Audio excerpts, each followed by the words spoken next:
V mene Otca i Syna i Ducha Svätého. Pán s vami. Svätá omša je najvyšší liturgický úkon, ako sláviť Boha. Keď to hovorím mojim chlapcom, o ktorých sa starám, devčatám, hovorím im, ani ruženec nie je viac, ani breviár nie je viac, ani litanie nie sú viac, ani deviatnik nie je viac. Keď dajú slúžiť svätú omšu za niekoho, kto zomrel, to je veľká vec. Prečo? Dušička v očistci si nevie nijako pomôcť. Nevie si pomôcť. Ona už má nebo isté, my máme len nádej. Ona už má istotu a preto jej modlitba je veľmi silná, silnejšia ako naša, lebo ona sa už neznesvecuje, ale posvecuje sa, stále očisťuje. My ešte stále klesáme. Jej modlitba je silná, ona nám môže veľmi pomáhať, tá dušička v očistci, ale sebe nemôže pomôcť. Keď dáme slúžiť svätú omšu za niekoho, kto zomrel, niektorí cirkevní otcovia hovoria, tá dušička má vtedy prestávku. Netrpí. Ale počúvaj dobre, 100-krát väčšiu účinnosť má tá svätá omša, na ktorej si ty živá. Ty si živá na tejto svätej omši. Keby som sa opýtal, dušičky v očistci, kto by teraz chcel byť v Bobrovci na svätej omši? Všetky dušičky by sa prihlasili. A ty máš túto možnosť. Odpust je od slova odpustky. Nie od slova vodka ani borovička. Od slova odpustky. Tak maličko ti stačí spraviť, tak malo, a tak veľa môžeš spraviť pre dušičku v očistci, ktorá trpí. Môžeš pomôcť pustiť tú jednu dušičku. Kúpiš listok do neba, dá ktorej dušičke. Svojej matke, otcovi, bratovi, sestre, komu ešte. Alebo ty môžeš získať plnomocné odpustky. Plnomocné odpustky. Inými slovami, ak by si zomrel po svätej omši a po získaní plnomocných odpustiek, nejdeš do očistca, ale štartuješ rovno do neba. Pozri, čo Boh ponúka, jak ďaleko ide všemohúci Boh. Neprepás túto chvíľku. Nenútim ťa, iba ťa pozývam. Pozývam, otvor svoje srdce. Pane, keď ten farár hovorí pravdu, chcem získať to, čo sa dá získať z tejto svätej omši. Keď ty si vzbudíš na začiatku ten úmysel, aj myšlienka ti možno sem tam uletí, Pán Boh ti bere, ten úmysel bol dobrý. Zarátam mu celú svätú omšu. Slabá, roztržitý, dobre, ale ten úmysel mal. Software bol dobrý, program bol dobrý, zarátam túto slávnosť odpustovú. Vzbuď si úmysel, za koho chceš získať plnomocné odpustky. Môže to byť za seba, za živého nemôžeš, ale za niekoho mŕtvého. Ten živý si môže sám získať plnomocné. Ty za seba, alebo za niektorú dušičku, ktorej chceš dneska pomôcť do neba. Oľutujme svoje hriechy. Keď som bol chlapec, boli sme 5 súrodenci a 3 bratia sme bývali v jednej izbe. Potom bratia už sa osamostatňovali, ja som zostal sám a mal som nad svojou postelou takú celú stenu založenú. V prostriedku bola Panna Mária. Pannu Máriu som mal vždycky rád. Vždy. Z pravej strany Vinetov na koni, z ľavej strany Bruzlík, karatista, hore Reinhold Messner, 14-8 tisícoviek, sám. Prvý sám všetky zdolal. A potom vlci, medvede a pušky a kone a všetko. Ale v prostriedku bola Panna Mária. Pannu Máriu som mal vždycky rád. Keď som bol menší chlapec, mal som taký sen. Isté, že nebolo to žiadne zjavenie, ale bol to tak krásny sen o Panne Márii, že ja keď som sa prebudil, ja som rýchlo zavrel oči. Prečo? Chcel som, aby to išlo ďalej. Chcel som ďalej. Zavrel som oči ešte. Už to nešlo. Keby len polovica bola pravda z toho, čo bolo v tom sne o Panne Márii, tak je to super. A čím som starší, tým mám vrúcnejší vzťah k Panne Márii. Teším sa na stretnutie s Pannou Máriou. Dúfam, že sa tam nejako si dostanem. Však teším sa. Čím som starší, tým mám vrúcnejší vzťah k Panne Márii. Keď mám len trošku času, mám málo času, mal som od decka rád kone, lebo môj detko jazdil na koňoch a v nedeľu vždycky, ja som bol najmenší z chlapcov, aj keď som nebol najstarší, ale taký poškrobek a detko na mňa iba žmurkol poza babku Marko a už keď kývol, babka, kde ho zas bereš? Marko. A ja už som vedel, idem s detkom na kone. To bola Amerika. Ja som mohol šoferovať s tým koňom a detko samozrejme išiel pozrieť obilie, zemiaky, zašli sme až... My sme bývali v Kežmarku na kraj Kežmarku a tam bola biela voda a to vychádza z Brnčalky, zo zeleného plesa. A kedy sme zašli až tam na kežmarské žľaby, borovky sme nazbierali s detkom. To bola Amerika vždy. Detko spieval pesničky náboženské, detko rozprával polovnícke príbehy. Keď rozprával polovnícke príbehy, tak sme očami, ušami, nosom, tak sme detka brali, také prifarbené polovnícke príbehy, to sú fajné. A už keď sme boli celkom tak našavení, tak detko vedel sunúť. Treba si vedieť odpustiť, treba pomáhať. Vysvetloval nám z písma detko o tých 7 krávach a tie 7 chudých a tých 7 tučných. Detko, jak to mohli zožrať? Detko, chudák teológ, nevedel to povysvetľovať. Dôležité, že rozprával o Bohu. Ten zážitok s detkom. Ten zážitok s detkom však. No a ja som ten vzťah, sa mi budoval k Panne Márii čoraz väčší. Mám aj rád kone dodnes. Však keď mám trošičku času, sadnem na koňa a idem. Kde? Ku Panne Márii. Chodím často ku nej, ku Panne Márii. Keď len trošku mám času, mám veľmi málo času, bo som chronicky nedospatý, toľko ľudí stále aj u nás. Aj teraz ma čakajú domováci. Ak budem stáť, čakajú u nás už kopec ľudí, stále v jednom kuse. Ale keď mám trošku času, toľko, sadám na koňa a ide k Matke Božej. Volali ma kamaráti, hýbaj na druhú stranu, ku Tatram, krajšia príroda. A stále točím ku Panne Márii. Moji chlapci sa smejú, bo prídem o 3:00 v noci, o 2:00 nad ránom, v zime, on tak zabludil, až o 7:00 ráno. Chlapci sa smejú, farár slepý, kobila slepá, jak ty trafíš? Trafím. Ku Panne Márii, vždycky ku Panne Márii, točím kolo Panne Márii. A príde o 8:30 večer a na Mariánsku horu a Sichravo a v jeseni a sestričky pre pána Jana. Pán farár, jak pôjdete naspäť, však bude tma, už je tma. Sestričky, nepodržali by ste mi koňa? Koňa? A nehryzie? Nie, iba ženy. Joj, pán farár, podržia mi koňa.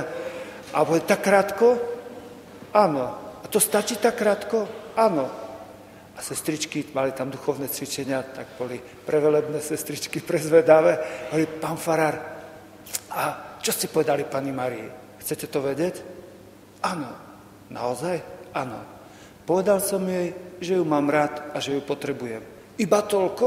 To je iba? Keď zamilovanej povie, mám ťa rád, potrebujem ťa.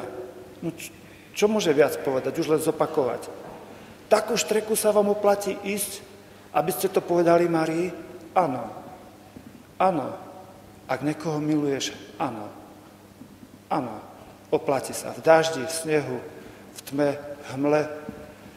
Hej, dakedy poblúdim, všelijak sa krútim. Boli minule s dievčatami, mám takú netierku, osmačku. Ja tak, ona kamošky zavolala na to, keď ideme, nedošli sme s nimi, len sme potom už videli ten kostolík, lebo v noci sme šli, tak sa báli tie dievčatá, pánečku, tak sa báli. A netierka hovorí, stričko, jak ty tu môžeš ísť sám? Jak to môžeš ísť sám? Čo robíš, keď ideš sám? Modlím sa. Veľa sa modlím k Panne Márii a mám ku nej vrúcný vzťah. Keď som bol taký chlapec, spomínam na to, no tak čo, mama bola učiteľka, kvôli tomu, že bola veriaca, tak si veľa vytrpela. Mala najnižší plat v okrese Poprad a zažila si svoje. Otec popíjal trochu, alebo trochu viac popíjal a mama bola učiteľka. Otec bol v robote a cez prázdniny, a čo takí chlapci traja? Čo budú? No to sa šalia. Tak sme sa šaleli. Šaleli sme sa doma, mama išla na nákup, tak sme vedeli, toto chvíľu potrvá. Rozdelili sme si otcové papuče, maminé papuče, otcové papuče, ťažké delostrelecké granáty, mamine ľahké delostrelecké granáty, rozporozdeľovali sme si tie papuče, otočili sme stolík, obývačke v detskej izbe spálne, tak, že by sme mohli útočiť. Každý si vzal papuče, striekačky, vyhlasili sme vojnu. Tí auto letali papuče, všetci proti všetkým, striekačky, to tak len šlo. A môj brat hodil ťažký delostrelecký granát, otcovú papuču. Však. A ja som sa vynoril spod stolika a pozerám, pánečko, veď mi ide rovno medzi oči, tá papuča. A ja som len tak ešte, neskôr som hodil na karate, som vedel, že to je ageuke.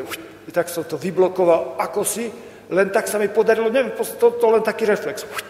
Tak som podvihol tú papuču. No, nezastavil som ju, bo to bol ťažký granát delostrelecký. Len som zmenil smer, nenajšťastnejšie človeče. Vieš, čo sa stalo? Vydvihla sa tá papuča a všetci sme zhykli. Skončila v sekretárii. 2 sklá prebila, pohárky v prvej rade komplet zbité. Naraz sme všetci teraz zhykli. Uzavreli sme mier. Páni moji. A čo teraz? Čo teraz? Páni moji, ja som pozrel na hodinky. 11 hodín. Jedinečko, 11 hodín. Mama príde za chvíľu. Keď nespracujem mamu, keď sa nepodarí spracovať mamu, za 3,5 hodiny príde otec z vagónky a ten spracuje mňa. Hej, myslím, pálničku, ako si... S mamou to bolo rýchle. To na mamu to stačí. Mami, ja to... Joj, Maroš, ty si... Joj, Maroš, ty si taký... Joj, Maroš. Babroš, taký... Joj, Maroš. Mama sa ujojdala, ale už som mal mamu za sebou. To bolo dobré. To bolo dobré. A teraz čakať na otca. 3,5 hodiny, vieš, čo to je? Jak na klincoch som sedel. V detskej izbe skoro tak, prst na ruku tak, ústa tak dozadu, tak vyšpanovaný, tak som sa klepal, kedy príde otec. Prečo? Toto, čo mama vysvetľovala 2 hodiny, otec za 2 sekundy vysvetlil. Hej. Pálnečku, ja si myslím, jak mama nepomôže, konec. Ten ma zrovna zo zemou. Prišiel otec z roboty, to bola taká ceremonia, otec šiltovku mal, otvoril dvere, to bolo 2 hodiny 40 minút, tak chodil to jak hodinky, otec z roboty prišiel, vložil si toľku, čau, čo nové? A tak, nič také, iba čo? A vieš, chlapci sa šaleli, čože? A mama, oco, tu máš polievku, ja? Dobre.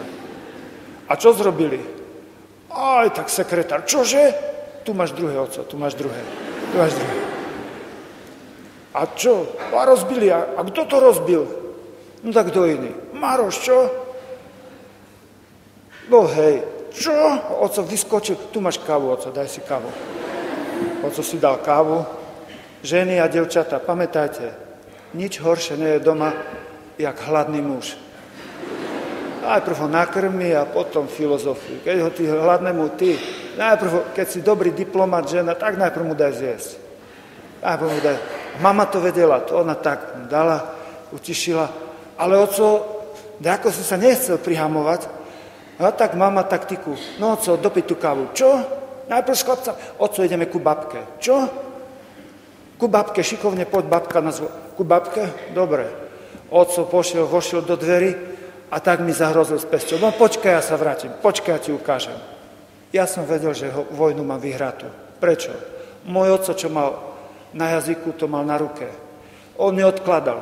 Ja som vedel, že keď som nedostal výprask, bol som zachránený. Kto ma zachránil? Kto mi pomohol? Čo myslíte? Kto mi pomohol? Kto? Mama. Uhadli to na prvú šupu. Pozrite. Presne toto robí Panna Mária v nebi. A čo? Ježiš tak miluje svoju matku. Ja ťa tak milujem, Mária. Tak ťa milujem a tak ťa mám rád. Vieš čo, Mária? Tebe dám takú silu, jak nikomu vo vesmíre. Ty jediná, Mária, ty jediná môžeš moju ruku zastaviť, keď ja pôjdem takoho potrestať. Tebe dám takú moc, že ty mi môžeš chytiť ruku. A Ježiš Kristus však je pravý človek, ale aj pravý Boh. Nebeský Otec je Otec, ktorý dobrých odmeňuje a zlých aj trestce. Nemôžeš len odmeňovať, lebo rozcícaš toho synka. Má značík cukru. Nemôžeš len odmeňovať. A nemôžeš len trestať, bo znenávidí teba aj cirkev, aj všetkých. Odmeňujem a trestám. To je výchova. Však? A nebeský Otec to robí s nami. A čo robí nebeská matka? Nebeská matka takto zadrží synovi ruku. Synu môj. A Ježiš sa na ňu smeje. Mária, čo si praješ? Synu, daj mu ešte šancu. Daj mu šancu. Daj ešte čas. Ona pôjde na spoveď. Pôjde, po odpuste si vykoná kvalitnú spoveď. Daj jej šancu. Daj mu šancu. On si spraví spoveď. Synu, zadrž trestajúcu ruku. Ježiš sa usmeje vždy na Máriu. Mária, ty to chceš? Áno. Ty si mi to slúbil, Ježišu. Pamätám si. Mária, mám ťa za to veľmi rád, že to robíš. Máš také milé srdce. Mária, kvôli tebe počkam. Toto robí Mária. Oplatí sa mať takú kamarátku? No všetci chlapci, pruserári hneď prikyvnú. Áno, všetci prikyvnú. Pána Mária toľko nám zažehluje, pánečku, toľko nám zažehli Pána Mária. Oplatí sa mať takú kamarátku? Oplatí. Verte, že oplatí. Verte, že oplatí. Ľubici bol odpust tiež 15. augusta tiež majú, tak a v nedelu 17. potom mali odpust a nám zomrela jedno z našich dievčat, prvá, keď zomrela Ľudka, bola tak perfektná, 33 rokov mala, tak a mala v piatok, zomrela a v nedelu mala pohreb na nebo vzáte Panny Márie. 17. to odložili, však ten odpust. A keď s väzňami, s chlapcami, o ktorých sa starávame, 260 ľudí, 260 problémových ľudí. Mám u nás na fare. Čiže to je taký chaos a taký zmatok, to je furt pereput, také, to sa tak točí, furt také chlapci, devčatá, chorí. Neprejdem 5 metrov, že by ma daktori nezastavil. Farár, vieš, farár, čo? Farár. Tak. A teraz si predstavte, ona zomrela a keď ona zomrela, my sme sa naraz zišli všetci, celá partia a začali sme sa spontánne modliť ruženec. A odtedy ten ruženec prischol. Vždycky o 8, každý večer, keď ona zomrela. A jeden z väzňov hovorí, farár, kde je Ľudka teraz? Ja hovorím, v nebi. Naozaj v nebi? Ja verím, že hej. To bola perfektná baba. Naozaj v nebi? On tak zakýval, Ľudka, konečne máme tam kamarátku. Tak je zakýval. A rakovinu prsníka zomrela perfektná. Perfektná baba. Perfektná, 33-ročná. Prosím, my tam máme kamarátku, Pannu Máriu. Pannu Máriu, počúvaj, nájdi si pekný vzťah Márii, radím ti to. Urob si nejaký oltárik, daj si nejakú nalepku, hoci čo. Ja mám aj v aute vpredu Pannu Máriu, otočím sa v izbe. Tu je Panna Mária, otočím sa tam, Božie milosrdenstvo, Panna Mária. Pannu Máriu mám veľmi rád. Mám veľmi rád, Panna Mária je v strede, tam ju mám na stene. Priznám sa vám, ale nikomu nepovedzte, že pod ňou mám zase vinetu. Ale tá vinetu nie je nič. To je iba chlapčenské, to také dorastanie však. Ale prosím, to mi mladosť pripomína, ale Panna Mária je v strede. Panna Mária, urob si oltárik, nájdi si vzťah, radím ti. Panna Mária naozaj pomáha. Panna Mária pomáha. Keby som vám začal rozprávať o Panny Márii, môžem hovoriť do rána. Môžem vám do rána rozprávať len koľko zrobila v mojom živote. Takto pred rokom. Takto, o taký čas. Som ležal, že som sa nevedel ani otočiť na posteli. Spadol som z koňa, ale tak som spadol, že mi ochrnuli obidve nohy. Bolesť som mal v krížoch, vyrkli mi slzy. Spadol som medzi žakovcami, ale vočou. A tak koň vyskočil do výšky, jak som ešte nevedel koňa vyskočiť. Či asi had bol, alebo čo. A ja salto dozadu. Tak som išiel. Z veľkej výšky som padal, zadok som videl tej kobily. Som si, pánečku, ty to je zle. Keď si v nebezpečenstve, vzývaj Matku Božiu. To ma naučila moja matka. A keď potrebuješ rýchle a správne rozhodnúť k Duchu Svätému, ty človeče, tak ja každú chvíľu sa modlím, abo k Matke Božej, abo k Duchu Svätému. Abo som uhrozený, abo treba rozhodnúť. Abo to, nie, že by som bol taký nábožný, ja som dotlačený do tej nábožnosti. A si predstav, ja teraz vidím z tej výšky, normálne, jak som išiel dozadu, naraz som videl od kobily ten zadok. Si do keľu, ty to je výška, ty to bude zle. A ja na hlavu dozadu rybičku. A len mi prišlo na čo mama hovorila. Som zakričal ešte, stihol som zakričať, Mária, Mária. Kobila to dosvedčí, počula. Však, Vanečku, tak som zakričal, Mária. A v tej lúvce, ja neviem, jak som tak, naraz som spadol. Strpli mi obidve nohy, obrovská bolesť v páse a vyhrkli mi slzy. A už som sa nemohol postaviť. Asi niekto odpadol.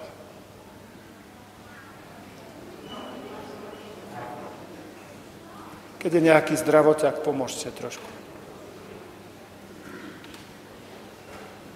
Môžete to zakristie.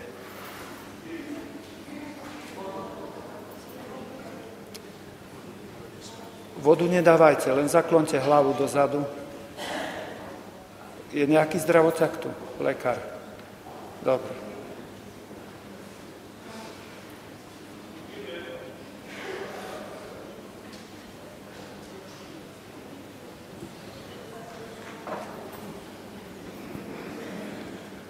Dúfam, že mi všetci nepopadáte, keď budem ďalej hovoriť.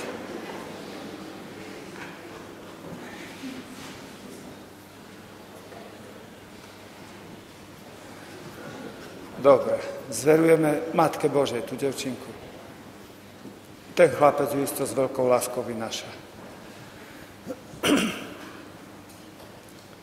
Panna Mária naozaj pomáha a veľa pomáha. Môžem povedať, neviem, kde som teraz skončil, ale to môžem hoci kde začať, lebo opanujem. A čo som spadol z toho koňa. Spadol som, zostal som ležať a si myslím, prvé ma napadlo, budeš ochrnutý. Prvé ma toto napadlo. Budeš na vozičku. Viete, čo som povedal? Či mi uveríte, či ne? Povedal som Matke Božej, Fiat. Dobre. Keď budem ochrnutý, budem na vozičku, Fiat, Bože môj. Ale čo bude s mojimi chlapcami, devčatmi? A jak to ja budem na vozičku pri tej mojej blbej povahe? Ja neviem. Ale ak to ty chceš, Pane, hovorím ti Fiat. Niečo ti poviem. Keď povieš Bohu Fiat, bolesť nezmizne. Ani sa ti nevysvetlí. Ale keď povieš Fiat Bohu, tak nech sa stane, ak ty chceš, Pane. Keď povieš Bohu Fiat, budeš mať ohromný pokoj v duši. Ja som vám zostal ležať nedaleko od koňa, tak som zostal ležať na zemi. Ležal som jak na Floride. Normálne už v pohode. Si myslím, čo teraz? Vlci ma zožerú? Alebo ma takto nájde tu, či nie? Lebo nemám mobil. Čo teraz? Ja som povedal Bohu Fiat, viac som sa nestaral. Potom som sa poobzeral kus bolestiami, zbadal som kobylu takých 20 metrov odo mňa, 15-20. Myslím, Pán Boh nám dal rozum a voľu. Tak som sa doplazil ku kobyle. Takto pred rokom. 4. augusta som to zletel. Doplazil som sa ku kobyle, po prednej nohe som vyšiel hore. Po prednej nohe kobyle, tak kobila erdžala, ja som hýkal, tak som robil, nemohol som sa ani pohnúť, do sedla, teraz oťaže dolu pod nohou, znova dolu, znova hore. A tak som išiel na každý krok kobily, a došiel som domov. Ľahol som do postele a viac som sa nezdvihol. Všetko stúhlo. Devčatá moje mali starosť. Hovoria, farár, mal by si ísť na rentgen. Som sa usmial. Videli ste už Vinetua na rentgene?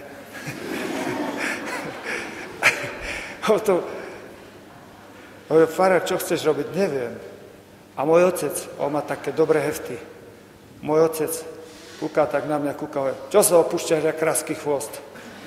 Pozerám na otec, čo? A čo mám robiť? Veď môžem len žmurkať a kývať s rukami. Tak to rob. No tak som to robil. Kýval som s rukami, žmurkal očami. 7 týždňov som ležal v kúse a vymyslel som si cviky také, pomaličky Slavo, tak, všelijak. Každé ráno som stával na svítaní, krútil som sa, točil. Pozri, Postavil som sa na nohy, najprv na 2 barle, si myslím, to je Amerika, na 2 barlách do konca života, to je fajn, to nie je voziček. Potom na 1 barlu a potom bez barly. Salto dozadu už nespravím, ale lopatu chytím do ruky. Ďaká Matke Božej. Ďakujem ti, Maria. Nezabudni len prosiť, poprosaj, poďakuj. Ďakujem ti, Maria. Ja znova fungujem. Ďakujem ti. Keď som bol chlapec, už som bol študent na gymnáziu, bolo to v 2. ročníku gymnázia, presne viem aj, ako sa profesorka volá. Mali sme botaniku, môj otec popíjal, dosť veľa popíjal a naša mama urobila oltárik, kríž, Pannu Máriu, takto rovno klačala, vždycky večer pred oltárom. A my sme kolo nej, sme nevládali ten ruženec, len taký dokrútený kolo nej. A mama sa vždy modlila a mama hovorí za otca, deti, za otca, za otca, za otca. Potom mal otec úraz a nastala veľká zmena. Tomu niekedy inokedy vyrozprávam, ale poviem je túto vec. Túto vec. Otec tedy popíjal, som bol 2. gymnazista. A my sme mali opakovanie z botaniky. A ja hovorím, Ježišu, to nie je ferovka, veď ja sa nemôžem učiť. Ja sa nemôžem učiť. A mňa, keď profesorka vyvolá, ja prepadnem. Ja sa mám učiť. Ja sa chcem učiť, ale nemôžem. Celý týždeň som sa nemohol učiť. Prišiel piatok, deň D. 1. hodina bola ruština, keď som prišiel do školy, nevyspatý, hladný, vystresovaný. Cez ruštinu som len tak, ako si prešiel, to bola 1. hodina. 2. hodina bola botanika, opakovanie. Medzi ruštinou a botanikou 5 minút prestávka. 5 minút, toľko, 5 minút. Ja si myslím, Bože, jak to teraz? Otvoril som sošit, čo za 5 minút sa naučím? Otvoril som sošit, kde sa mi otvoril sa mi fotosyntéza. Prečítal som fotosyntézu, pozrel ešte raz, zazvonilo. A študenti poznajú ten horor, keď vôjde profesorka a zobere klasifikačný. Páni, otvorí a tak srdce.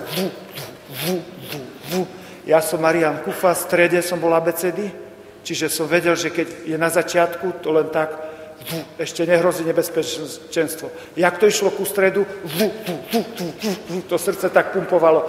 Prešla dozadu, zase sa to ukludnilo, zase to prešlo, dopredu, dozadu a naraz zastala v strede.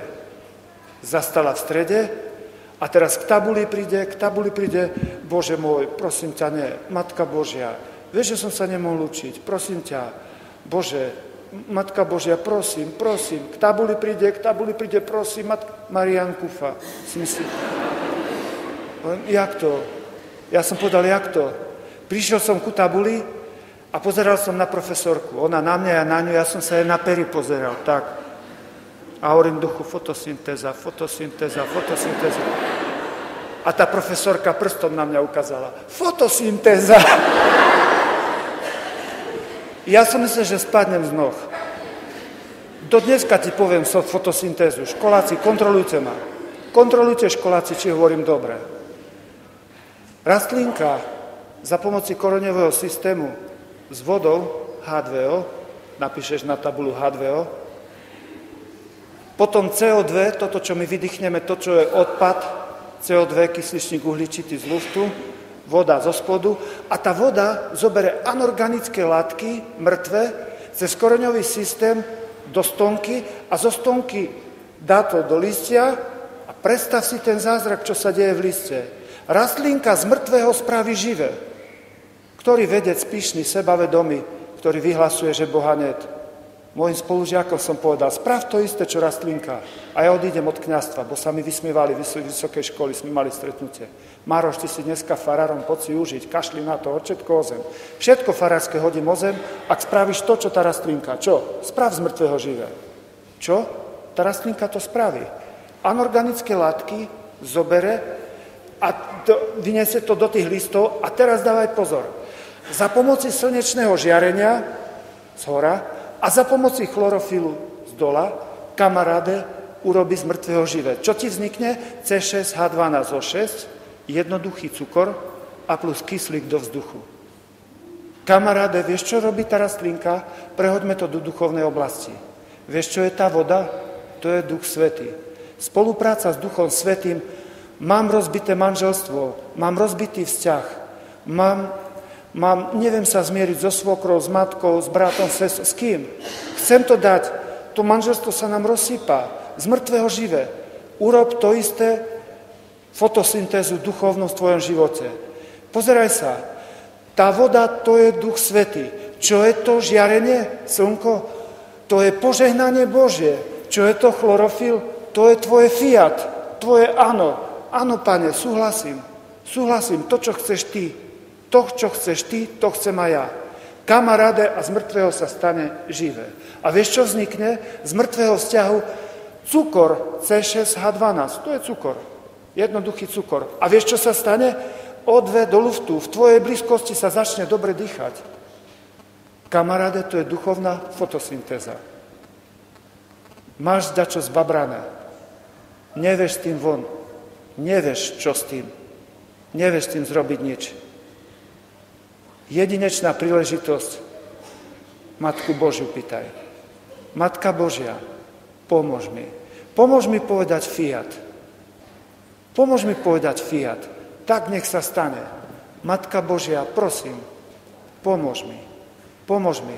Tu som išiel do kostola, stretol som takú mladú pani, asi sme sa poznali, keď sme boli mladší ešte, keď som chodeval tu do Kvačanskej doliny.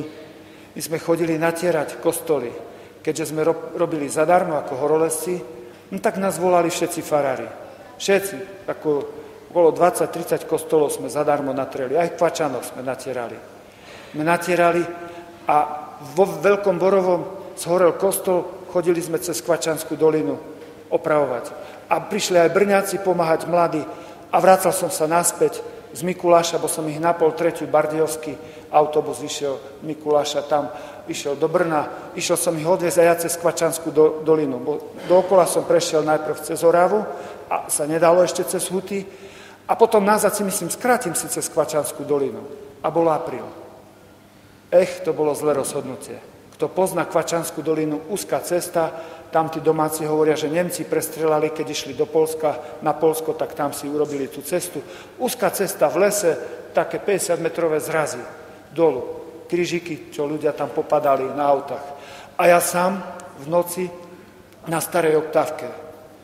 A som vyšiel prvé, druhé, si myslím, to som zle zrobil do keľu, to je zle. A gumy mi prešmikovali, to je zle. I poľadovica, dáš so snehom, toto je zle. Šlapol som na brzdu, praskli mi brzdy. Človeče, normálne pedal na podlahu. Oči mi išli vyskočiť, si, Bože, Matka Božia. Vieš, čo sa stalo? S autom som sa začal rútiť. Nie dopredu, dozadu. Vieš, čo to je? Na poľadovici s autom nemôžeš ho ovládať. Vieš, ja som kričal v aute, Mária, Matka Božia, pomôž, Mária, pomôž, prosím, do stromu, Matka Božia, do stromu. Vedel som, že hore nepoletím, už len dolu, len do stromu, aby som trafil. Do stromu, Matka Božia, do stromu. Otvoril som dvere na oktávke, chcel som vyskočiť, len boli dlhé dvere, lebo to bola kombi, čo má jedné dvere, len si myslím, dvere ma zabijú. A tak sa auto točilo so mnou. Neovladateľné. Matka Božia, do stromu. Ty, tak mi vlasy dúbkom stávali. V noci, v tme, v Poľadovici. Niečo ti poviem. Vieš, čo zrobila Mária? Niečo ti poviem. Ty môžeš prosiť, jak chceš. Vieš, jak urobí Mária? Vieš, jak ťa vypočuje Mária a jak urobí Ježiš? Oni to zrobia vždycky lepšie, než si to ty predstavuješ. Vieš, čo sa stalo s autom? Auto mi všuplo do 7-metrového zaveja. Povedia, jak vieš, že 7-metrový? No tak narábam s lešenárskymi trúbkami, viem, koľko je 6 metrov, bo 6-metrová trúbka plus meter. Je 7 metrov, asi 7-metrový zavej. 1,50 m asi vysoké. Tam ma hodilo do toho zaveja, auto zdvihlo, zabrzdilo a ja som meter od priepasti zastal. Tak. Vyšiel som z auta, tak sa mi ruky triasli, mohol by som tortu podsypovať s cukrom. Tak mi išli ruky, tak. Po mne zostala taká kopka, neporšíte sa to, len taká šupa, puk, a taká kopka po mne tam zostala vedľa auta. Vyťahol som ruženec a išiel som cez les v noci sám do Veľkého Borového. Chlapci, kde si bol tak dlho? Čo je ti, Maroš, čo je ti? Dajte mi čaj. Vypil som liter čaju, potom som trošku počkal a ešte pol litra. A hovorí, kde máš auto? Potom vám ukážem. Som sa ukľudnil, išli sme ráno, hovorí, Maroš, ty si mal šťastie. Prepán, Maroš. Dali sme horolezecké lano, ostrom a pomaličke sme spúšťali auto. Prepána Jana. Kto ma zachránil, deti? Kto ma zachránil? Presne tak. Presne tak. Čítam z knižky, ktorá sa volá Život. Panna Mária je perfektná. Nelen, že nám žehli prúsery, ty človeče, ona nás aj chráni.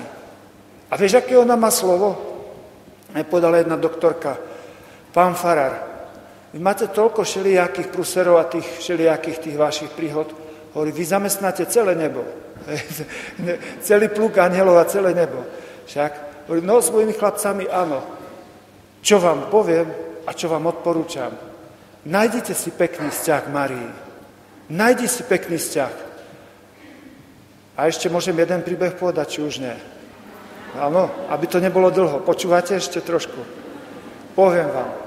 Bol som v Afrike niekoľkokrát. Volali nás tam v Addis Abebe, 400 detí, sestričky pozbierali a povedali, že by sme to my zobrali pod patronát. 100 detí malo AIDS. Taká maličká černoška, takáto maličká, jak čokoládka čierna, taká. Iba mala biele oči, biele zuby a si myslím, Bože môj, však ja to neviem s deťmi, sestrička, ja to tak s deťmi, ja neviem, či to mám hombať na nohe, alebo čo to mám robiť teraz, hej. Ja neviem s deťmi. Taký sopel mala tu potiaľ, tak si ho oblizovala a išla ku mne tak čaptavo, taká černoška. Si myslím, čo ona spraví? No čo spraví? Prišla ku mne, chytila ma za koleno a utrela si sopel do kolena. Hneď som ju zdvihol na ruky, som sa zasmial, dala mi pusu, hovorím 30 cm aj so soplom. No, a prebrala, a 400 detí naraz začalo kričať, 400 takých detí. Ave Marian, Ave Marian, Ave Marian. Tí normálne mi zimomrávky šli. Tí človeči, to, čo to je, ako? Čo to mám však?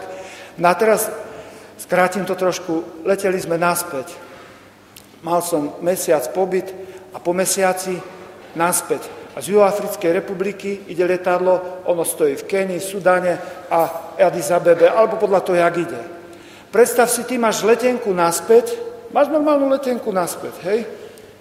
Letenka, mesiac, všetko si zaplatil a v Afrike to neplatí. Si predstav, asi 30 ľudí naraz nemalo miesta. Teraz doktor by aj na krídlo sa len sa chytí, že domov. Naraz proste net miesta. Jak to, že net miesta? V Juhoafrickej republike sú bohači, čo majú diamanty, preplatili tvoj listok. Jednoducho net miesta. Vyšla taká letuška, ona bola v takom oblečená, v takom uniforme, nejak bola oblečená. Vyšla tá letuška a policajti, kopec policajtov dali železné zabrany a teraz tí ľudia po anglicky, po francúzsky, po nemecky, no zrejme sa nemodlili, nadávali, hej, po svahilsky, všelia, každý chcel dnu a ja si myslím, pánečku, asi sa nedostanem domov. Ostal som opretý o stĺp tak vzadu, rozmýšľam, Bože môj, ja som vždycky chcel zostať v Afrike. Nikdy som nemal ospravedlnenku. Zdá sa, že ju mám. Však stačí, keď biskupovi povedia, nevzali ho do lietadla. A ja som tak rozmýšľal, že čo bude teraz z toho. A môj kamarát, lekár, ten sa predral dopredu, tak sa predral, prebil tam, krík, vres, tresk, prišiel ku tej žene, dačo šepka, alebo kriča, alebo to, ona, tá žena taká rozrušená, naraz pozerá, očami ma hľadala vzadu, kúkla na mňa, naše oči sa stretli a ona tak ponad všetky, ponad ten krík, ponad ten vresk, tresk, ona vám ukázala prstom ponad všetkých tých ľudí na mňa. Mister, zakričala, follow me, pane, nasledujte ma. Hej, ja som sa otočil, otočil som sa dozadu, ale za mnou už nikto nebol. Hovorím, ja? Yes, follow me. A teraz tie nervy, tí ľudia. A jak to, že on? Jeden Slovák tam kričal, ja mám ženu, deti, on nemá nikoho, mňa zoberte, kričal. A ja hovorím tej letuške, dobrá, change, vymeníme, berte jeho, ja zostanem. No, mister, follow me, vy, poďme. Hej, darmo, že kričali.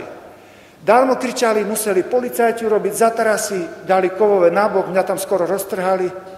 A ja som vám išiel a odletel. Neviem, čo s nimi bolo, s tými chudákmi, či do dneska cestujú na ťave, cez Saharu, alebo ja neviem. Hej, neviem, čo s nimi je, ale mňa vzali hore. Dobre počúvaj. To je posledný príbeh, sľubujem. Hej. Počúvaj, čo sa stalo? Tá žena mala takú sílu, že ukázala prstom a brala mimo poradia. Kto má takú silu? Panna Mária. Ty, počúvaj, vieš, čo môžeš zrobiť? Z toho príbehu ti poviem. Pošepkaj Márii za toho, koho miluješ. Šepkaj. Mária, môj muž nekráča dobre, ale mám ho rada. Môj brat, môj otec, môj syn Mária, moja dcera. Kto ešte? Šepkaj je dneska. Šepkaj je dneska. Šepkaj je do ucha. Je to dovolené.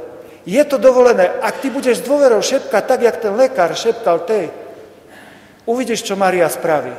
Mimo poradia ukáže prstom. Mr., Mrs., follow me. Dvíha. Toto robí Mária. Toto robí Mária. Shrneme dokopy. Mária nám ukazuje cestu. Mária pomáha. A nielen tebe.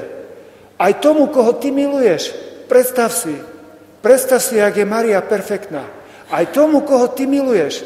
Oplatí sa ti nájsť krásny vzťah k Márii. Hovorím ti, hodziakej lásku prejavíš. Tu máš dakde kaplnku, dakde vonku, oltárik je, dakde v poli. Zabudnutá Panna Mária. Namaluj tú kapličku. Dones tam kvety.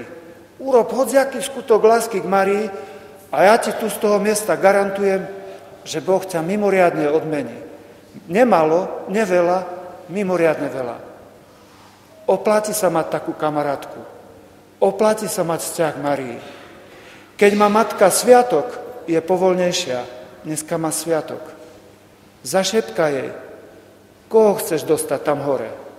Zašepkaj jej, kto nemá šancu sa tam dostať.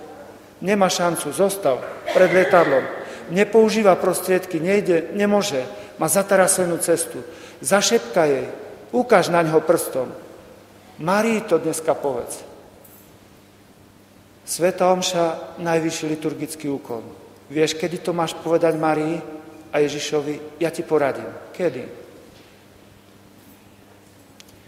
Pri premenení, keď kňaz premenia chlieb a víno na telo a krv Kristovu, ministrant zazvoní, každý sa prebere, aha, teraz najdôležitejšia časť. Do obyčajného chleba, vína stáva sa telo a krv Kristovo. Ale pri svetom príjmaní Ježiša príjmaš, vieš, kde ho máš? 30 cm od tvojej hlavy, v tvojom srdci. Vtedy najpriaznivejšia chvíľka. Vtedy mu zašepkaj, privri oči, nie aby si buchol do stĺpa, vráť sa naspäť a povedz Ježišu, Mária, prosím, za môjho otca, za moju matku, za brata, za sestru, za seba. Mária, ja som veľký pruserár, mám toho za ušami. A keď ten farár hovorí pravdu, že ty všetko zažehliš, ja ti nesľubujem, že budem dobrý. Ja ťa len dneska prosím. Mária, taká tichučká modlitba. Mária, ja už nechcem byť zlý. Ja už nechcem byť zlá. Keď s tou tužbou vyjdeš z kostola, nebol som tu zbytočne. Mária, ja už nechcem byť zlá. Ja už nechcem byť zlý. Amen.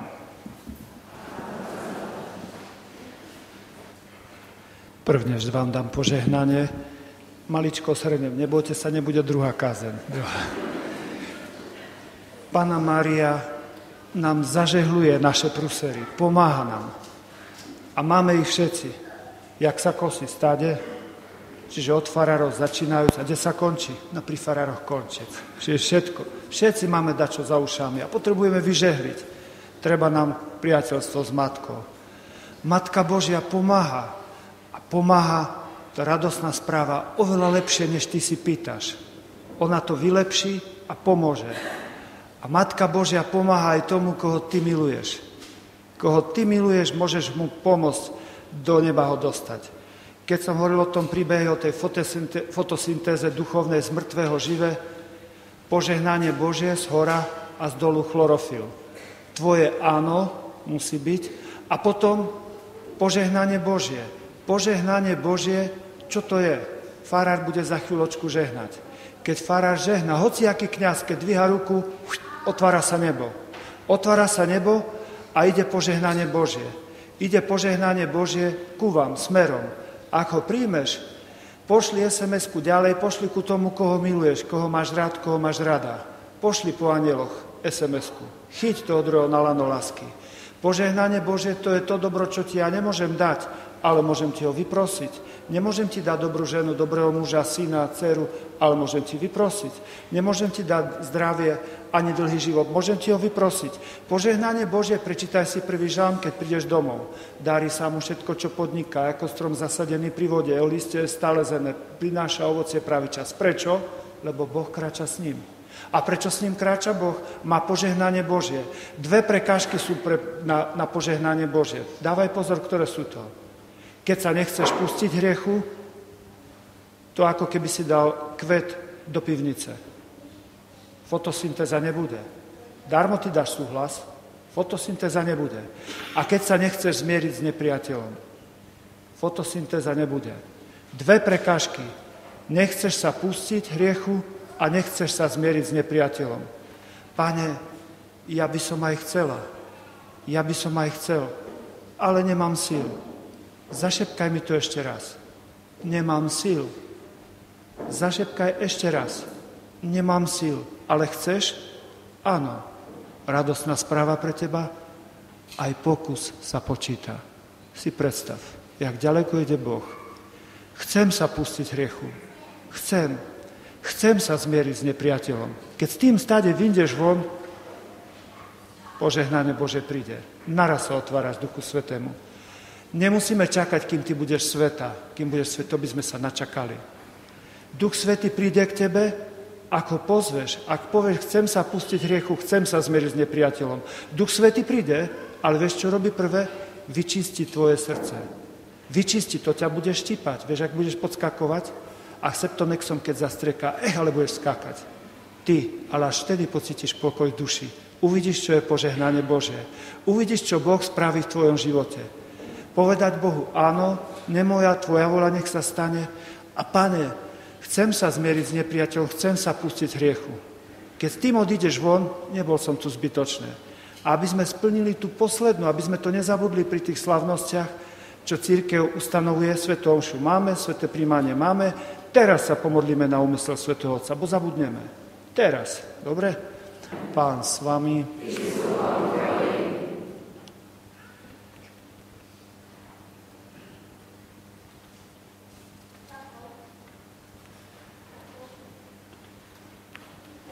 Nech na vás zostupí požehnanie všemohúceho Boha Otca, ktorý nás vykúpil skrze Ježiša Krista, narodeného z Panny Márie.